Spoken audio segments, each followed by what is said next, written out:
শুভ সকাল বন্ধুরা, কেমন আছো তোমরা সবাই? ক্রেজি রূপা ব্লগের আরও একটি ভিডিওতে তোমাদের সকলকে স্বাগত। এখন বাজে হচ্ছে সকাল 6:45 হবে। তো সকালবেলা ঘুম থেকে উঠেই সবার প্রথমে দেখো জানলাটা খুলে বাইরের দিকে দেখেই আমার মাথায় হাত, মানে জাস্ট দেখো এত সকালেই কি পরিমাণে রোদটা উঠে গেছে। কিছুদিন আগেই শীতের সময় যখন সকালবেলা উঠে এরকম ঝলমলে রোদ দেখতাম, মনটা একেবারে খুশি হয়ে যেত। আর এখন এই রোদটা দেখলে মনে হয় যেন সারাদিন যে কিভাবে এবার কাটাবো এই গরমের মধ্যে, মানে সময় যে কিভাবে পরিবর্তন হয়ে যায় বলার কথা নয়। যাকে ছাড়ো সেসব কথা। ঘুম থেকে উঠে এই যে এখন বিছানাটা তুলে নিচ্ছি, সবাই উঠে পড়েছি আমরা। পিকলু তো সবার আগেই উঠেছে, কারণ ঘুমের ঘোরেই ওর পটি পেয়ে গেছিলো, তো সেই কারণে উঠে গেছে। তো যাই হোক, আমি এদিকে বিছানাটা মোটামুটি গুছিয়ে নিলাম ঝাড়াঝুড়ি করে। গোটা চাদরটা তুলে নিকো, এমনি কোনো রকম একটু টান টান করে বিছিয়ে দিলাম। তো যাই হোক, এই যে দেখো হালকার মধ্যে গুছিয়ে রাখলাম। আর এই ভালু দুটো নিয়ে পিকলু থাকে, আর ওই পান্ডাটা দেখছো ওটা ওর ঠাম্মা এনে দিয়েছে ওকে, ওটা ছিল না বাড়িতে। তো যাই হোক, বাবাও যেহেতু উঠে গেছে, তো বারান্দার বিছানাটাই সবার প্রথমে গোছাতে হতো। তো আমি একবারে ঘরটাই গুছিয়ে তারপরে বেরোলাম। আর বারান্দাটা যদি এলোমেলো হয়ে থাকে কেমন একটা দেখায় চোখের সামনে, তো সেই কারণে এই বিছানাটাও ঝেড়ে নিচ্ছি। আর পিকলু তো দুষ্টুমি শুরু করে দিয়েছে, দেখতেই পাচ্ছ। ওর কিন্তু মুখ টুক ধোয়া কমপ্লিট আজকে সবার আগেই। আর এদিকে বাবাও রেডি হয়ে গেছে দোকানে যাওয়ার জন্যে, দেখতেই পাচ্ছ। ঘর থেকে শোলা বের করে নিয়ে যাচ্ছে। প্রত্যেক দিন নিয়ে যেতে হয় না, একবারে 1-2 বোঝা করে নিয়ে গেলে বেশ কয়েকদিন কাজ হয়ে যায়। তো যাই হোক, বাবা এখন দোকানে চলে যাবে। মামা মামি ওরা এখনও কেউ ওঠেনি, সবাই ঘুমোচ্ছে। আর আমি চেষ্টা করি যে ওদের ঘুম থেকে ওঠার আগে আগে যেন আমার বাসি কাজকর্ম সব হয়ে যায়, ঘুম থেকে উঠে যেন বাড়িঘরটা বেশ চকচকা ফ্রেশ দেখতে পায়। তো সেই কারণেই আরও জোর কদমে কোমর বেঁধে কাজে লেগে পড়েছি। তো চলো ঘর বারান্দাগুলো ভালো করে ঝাড়ঝুড় দিয়ে নিয়ে বাকি কাজকর্মগুলো সেরে নেব। তোমরা সঙ্গে থাকো, ভিডিওটা দেখতে থাকো, আশা করছি খুব ভালো লাগবে।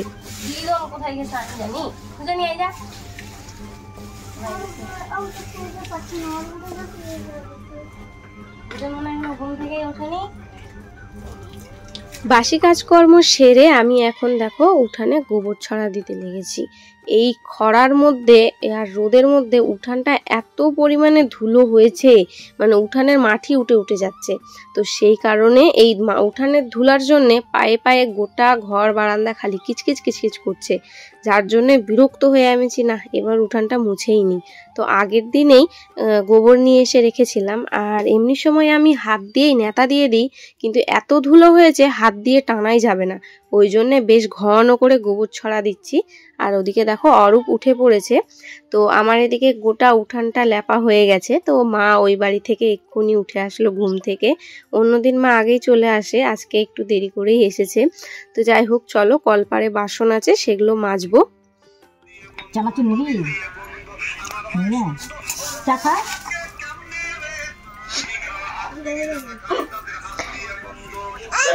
এটা কে?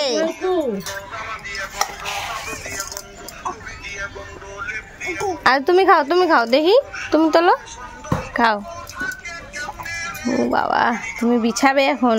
যাই হোক, সকালবেলায় সমস্ত কাজকর্ম সেরে মুখ টুক ধুয়ে চা করে নিয়েছি আজকে, বেশি ঝামেলা করিনি কো। মুড়ি চানাচুর মাখিয়ে একটু লাল চা করে নিলাম, কারণ কেউ নেই কো, সবাই যে যার দোকানে চলে গেছে, আমরাই খালি এই কয়জনা বাড়িতে আছি, মহিলাগুলো আর কি। তো পিকলু অরূপ ওদের সবাইকে নিয়ে মামা দোকানের দিকে ঘুরতে চলে গেছে। আর এদিকে কিন্তু অনেকটাই বেলা হয়ে গেছে, প্রায় 9:45 মতো বাজে। তো সেই কারণেই খাওয়া দাওয়া সেরে নিচ্ছি। বাহ, উঠাও উঠাও, এদিকে নিয়ে আসো, ভালো উঠছে না। এই অন্ধকারটাই আনো, অন্ধকারটা লাইট। সেই তো সত্যি জিনিস, এইখানটায় আসো তুমি, আমি এদিক দিয়ে তুলি। ওই রোদটা পড়ছে, ভালো দেখা যাচ্ছে না লাইটটা।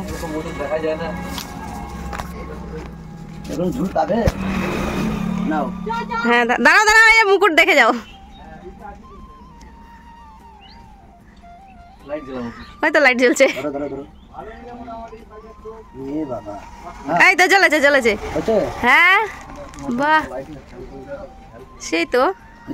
হ্যাঁ, এই যে মুকুটটা এখনই দেখতে পেলে, এটা একজনের অর্ডার দিয়ে গেছে, আদিবাসীরা পরে। কি সুন্দর না, মুকুটের মধ্যে লাইটিং সিস্টেম করে দিয়েছে। তো আমরা চা জল খাবার পরে মামি আর আমি সাইকেল নিয়ে চলে এসেছিলাম দোকানের দিকে, একটু বাজারঘাট করার জন্য, মাংস টাংস নিয়ে যাওয়ার জন্য এসেছিলাম। তো এদিকে আবার মামির এই ফুলগুলো দেখে বেশ পছন্দ হলো, বললো যে তোর বুনুর জন্য নিয়ে যাব। তো সেই কারণেই ফুল পাড়তে বসেছে। তো দোকানে এসে যে এত সুন্দর মুকুটটা দেখতে পাবো সত্যিই আমি ভাবিনি। এর আগেও বানিয়েছিল, তবে সেটা আমি আর দেখতে পাইনি, আগেই মানে নিয়ে চলে গেছে আর কি কাস্টমার। তো তারপরে দেখো বাজার করা হয়ে গেছে, বাড়ি ফেরার পথে আবার কাণ্ড ঘটে গেছে। এই রোদের মধ্যে এখন হেঁটে হেঁটে যেতে হচ্ছে, কারণ মামির সাইকেলের দুদিকেরই চেন পড়ে গেছে। এখন কি করব, উপায় নেই, তুলতেও পারছি না চেনটা।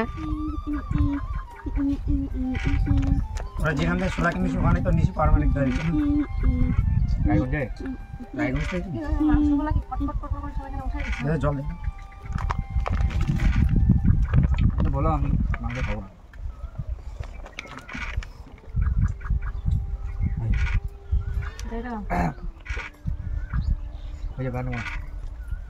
রায়গঞ্জ তো জানা শোলা ইটার ইটার ওই তো ইটার তো মনে যায় কি জান যায় না। কি করছো মামা?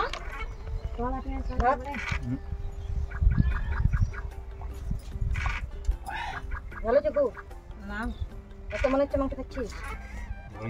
ঠিক হয়েছে ঠিক হয়েছে, নাকের ডগায় দেখো খাম ভালোই মানে অল্প তো ভাবলে তুমি অল্প দাও অত না নেট একটু ছোট ছোট না বল হয়েছে ঝোল দেবা তো।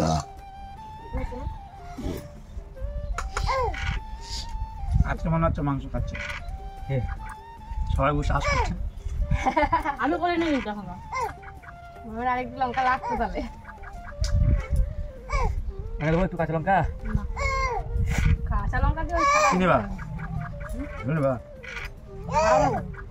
তুমি খাও না না ধরো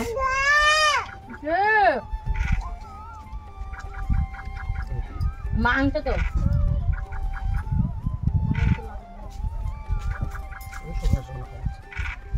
আলু আনবে তো আলু আলু আমি তো বসতেই পারছি না।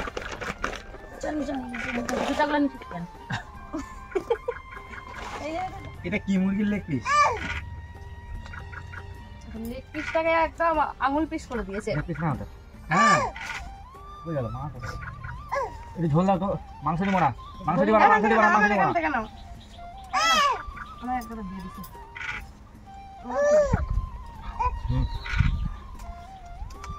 একটু মাংস পাবো না আমি, আমি কিচ্ছু দিব না,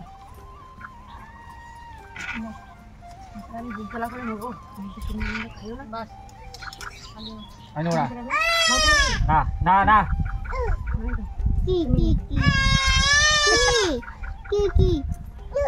আমরা যখন সকালবেলায় দোকানে গেছিলাম মামি ভাগ্নি মিলে, এসে দেখি মা ওদিকে রান্নাটা অলরেডি বসিয়ে দিয়েছে আর মাংসর জোগাড় যন্ত্রও করে রেখে দিয়েছিল। তো সেই কারণে আমরা আসার পরেই ফটাফট রান্নাটাও হয়ে গেছে। তো সেই কারণে আর সেসব কিছু তোমাদের সঙ্গে শেয়ার করতে পারিনি। তো এখন আমরা দুপুরের খাওয়া দাওয়া করছি, স্নান ধান সেরে এখন খাওয়া দাওয়া করে নিচ্ছি। আর হ্যাঁ, তোমাদেরকে তো একটা কথা বলাই হয়নি গো, আজকে হচ্ছে মামিরা চলে যাবে। তো এটাই আমাদের মানে এবারের মতো শেষবার একসঙ্গে খাওয়া দাওয়া। আর এত পরিমাণে গরম ভিতরে বাধ্য হয়ে আমরা এই বাইরে জঙ্গলের মধ্যে এসে খাওয়া দাওয়া করছি। জঙ্গল বলবো না, এটা হচ্ছে এখন আমাদের শান্তির জায়গা। মানে এত সুন্দর হাওয়া হয় এই জায়গাটায়, বসলেই ঘুম ধরে যাবে। তো সেই কারণে সারাদিন এখানেই কেটে যায় বাচ্চাগুলোকে নিয়ে। তো ওই জন্যে ভাবলাম খাওয়া দাওয়াও এখানেই করি, হাওয়ার মধ্যে শান্তিতে বসে, বেশ একটা বনভোজনও হয়ে যাবে। তো মাই আমাদের সবাইকে খেতে দিল, পরে নিজে নিয়ে বসলো। আর বুনু ওইদিকে গরমে মানে ছটফট করছে। তো যাই হোক, চলো আমরা খাওয়া দাওয়াটা সেরে নিই, তারপরে আবার মামিরা বেরোবে, ব্যাগ ট্যাগ গোছানোর ব্যাপার আছে। কে কে কে এই ব্যাগটা দিয়ে নাও।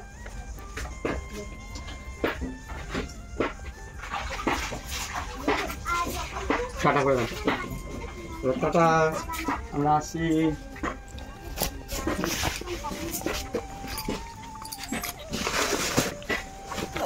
একটা ধুলো ভরে গেছে তো।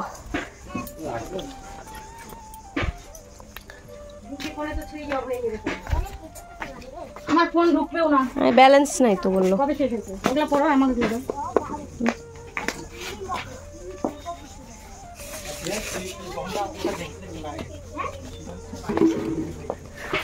এই এই ব্যাগ দুটো দিয়ে দাও টোটোয়।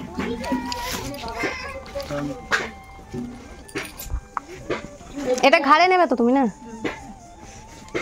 এটা কার ব্যাগ? ওটা আমাদের, ওই যে গুড়া ফুল নেবে কোটা ফোটা নিয়ে নিয়ে আসো। কই এটা কোথায় দেবো?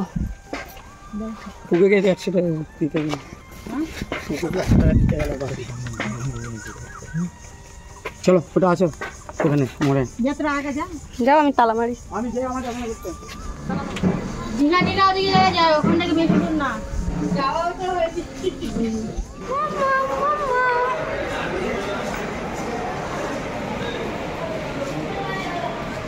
চলে এসেছি বালুরঘাট স্টেশনে। আর আজকে স্টেশনে দেখো কি পরিমাণে ভিড়। তো আমি আর মা এসেছি ওদেরকে তুলে দিতে, যদিও রিজার্ভেশন করাই আছে, তাও অনেক ব্যাগপত্র রয়েছে, তো দুটো বাচ্চা নিয়ে তো সামলাতে পারবে কিনা সেই জন্য আমরা সবাই মিলে চলে এসেছি। আর এদিকে দেখো ট্রেনও ঢুকে গেছে, তো এখন কোন দিকে যে বগি সেটাই এখন খোঁজা হচ্ছে। তো চলো ওদেরকে আগে ট্রেনের মধ্যে তুলে দিই। আর কিছুক্ষণের অতিথি এরা। তুই চলে আয় বাবা, চলে আয়। এটা 65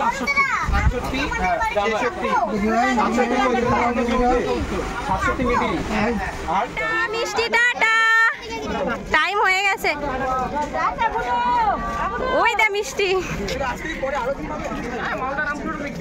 এদিকে শোনা শো। বাপরে চলে গেল অরূপ দাদা, মিষ্টি সোনা সবাই চলে গেল। চলো 2 দিনের অতিথি আবারও ফিরে গেল নিজস্ব সংসার জীবনে। তো ওদেরকে ট্রেনে তুলে দিয়ে আমি আর মা এদিকে দেখো একটা অটো ধরে নিয়েছি, নিয়ে এখন বাড়ির দিকে রওনা দিচ্ছি। অনেকটাই রাত হয়ে গেছে, প্রায় 7:30 মতো বেজে গেছে। তো চলো বাড়ি গিয়ে কথা হচ্ছে। তো বন্ধুরা, এই একটু আগেই বাড়িতে আসলাম। তো মা তো ওই বাড়িতে চলে গেল, আর আমি আর পিকলো এখন আছি। দোকান থেকে কেউ আসেনি কো।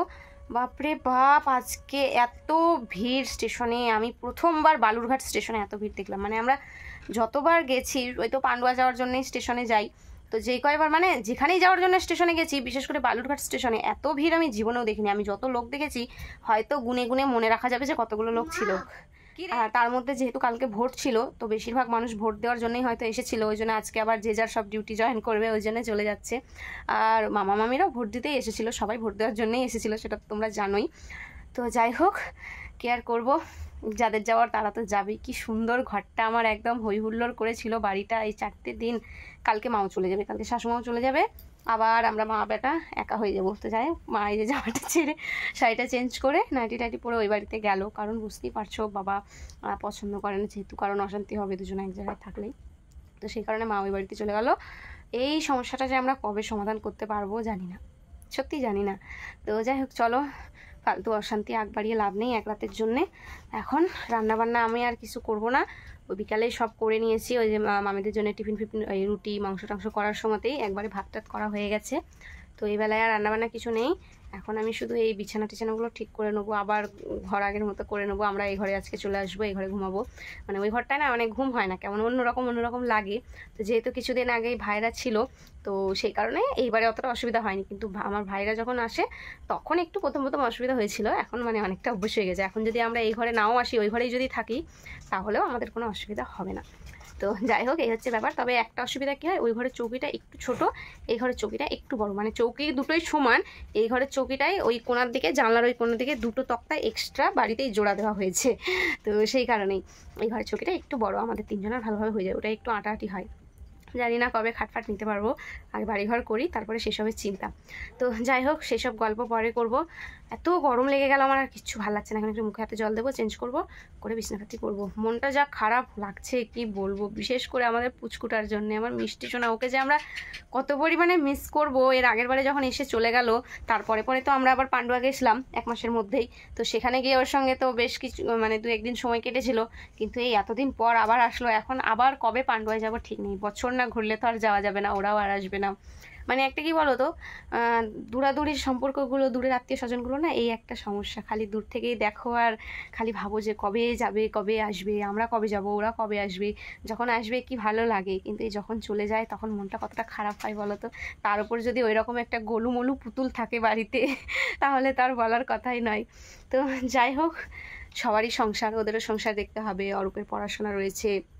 তো তো সব দিকটা সবাইকে বজায় রাখতে হবে। মামা কাজে জয়েন দেবে, তো এই হচ্ছে ব্যাপার। আমরা যেমন গেলে থাকতে পারি না, 4-5 দিনের বেশি, ঘুরে চলে আসতে হয়। আমাদেরকে 1 সপ্তাহের মধ্যে 2 বাড়ি কভার করতে হয়। আমার মায়ের ওখানেও যেতে হয়, মামির ওখানেও যেতে হয়। তো সেই দিক থেকে আমরা সময়টা আরও কম দিই, আমরাই সময়টা বেশি দিতে পারি না। তো এই হচ্ছে সমস্যা। তো যাই হোক, চলো, আমি তো পুরো ঘেমে নিয়ে একাকার। শাড়িটা আমি একদম পুরো ঘামে ভিজিয়ে দিলাম মায়ের, কালকে ধুয়ে দেবো। থাক, এখন চেঞ্জ করি আগে। চলো, আজ তাহলে ভিডিওটা এখানেই শেষ করছি। অনেক একরাশ মন খারাপ নিয়ে আজকে, আর মনের মধ্যে সেই খুশিটা নেই। হয়তো মুখে হাসিটা তোমরা দেখতে পাচ্ছ, কারণ তোমাদের সঙ্গে হাসি মুখে কথা বলে অভ্যাস হয়ে গেছে, কিন্তু মনের মধ্যে একটা খারাপ লাগা থেকে গেল। তো যাই হোক, আবার দেখা হবে অবশ্যই, খুব শিগগিরই চেষ্টা করবো আমরা যাওয়ার। তবে ঘন ঘন না যাওয়াই ভালো। আত্মীয় স্বজন দূরে যত থাকবে তত ভালো, যত কম যাওয়া আসা হবে তত সম্পর্কটা ভালো থাকবে। এই যে যেমন কাছে আছে কিছু সম্পর্ক, কিছু আত্মীয় স্বজন, বা পায়ের ধাপ ফেললেই তো তাদের সঙ্গে সম্পর্ক কেমন সেটা তো তোমরা জানোই, একদম সাপে নেউলের মতো। হ্যাঁ, সুযোগ পেলেই কামড় বসাবে। তো তার থেকে বরঞ্চ দূরে থাকাই ভালো। আত্মীয় স্বজন, বন্ধু বান্ধব যত দূরে দূরে থাকবে তত সম্পর্ক ভালো থাকবে। তো এটা আমার মতে, কারণ আমি যেহেতু এই জিনিসটা উপলব্ধি করেছি, এই জিনিসটা চোখের সামনে দেখছি, তো সেই জন্যই কথাটা বললাম। তোমরা আবার কেউ উল্টোভাবে নিও না, ঠিক আছে? চলো, আজ তাহলে এখানেই শেষ করছি। ভিডিওটা ভালো লাগলে অবশ্যই লাইক করে দেবে প্রত্যেকবারের মতো, কমেন্টে জানাবে আমাকে কেমন লাগলো। দেখা হচ্ছে খুব শিগগিরই পরে একটা ব্লগে। সবাই ভালো থাকবে, সুস্থ থাকবে, সাবধানে থাকবে। আজকের মতো টাটা।